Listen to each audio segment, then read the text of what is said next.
দুর্গাপুজোয় ৮৫,০০০ টাকা রাজ্য সরকারের যে অনুদান তা নিয়ে মহামান্য প্রধান বিচারপতি কলকাতা হাইকোর্টে যা বলেছেন তা অত্যন্ত দুর্ভাগ্যজনক এবং বাস্তবের সঙ্গে সামঞ্জস্যপূর্ণ নয়।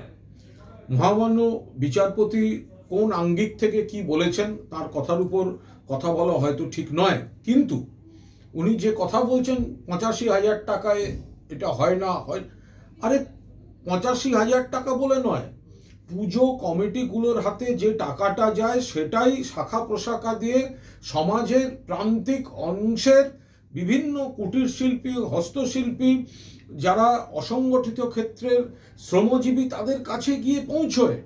উনি কলকাতা শহরের কটা বড় পুজো ঘুরে দেখেছেন আমি জানি না, আমি ওনাকে অনুরোধ করব প্রত্যন্ত গ্রামাঞ্চলের পুজোগুলোতেও যেতে, যে এই পুজো অর্থনীতিটা কিভাবে ছড়িয়ে পড়ছে এবং ৮৫,০০০ নিশ্চয়ই আরো বেশি দিলে হয়।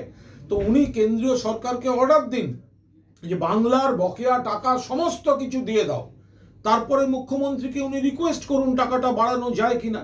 কিন্তু যাদের প্রয়োজন, যারা এই পুজো অর্থনীতিটার উপর নির্ভরশীল এবং পুজো কমিটিগুলোর মাধ্যমে এই টাকাটা যায়, তারা জানে এর গুরুত্ব কতখানি।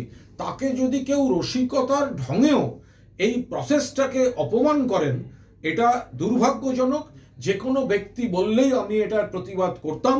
প্রধান বিচারপতি তাকে পূর্ণাঙ্গ শ্রদ্ধা সম্মান জানিয়েও বলছি, আপনি ঠিক বলছেন না। আপনি বহু মানুষের আবেগ, প্রয়োজন, জীবনযাত্রা থেকে সরে গিয়ে আপনি ভুল ধারণা থেকে মন্তব্য করছেন।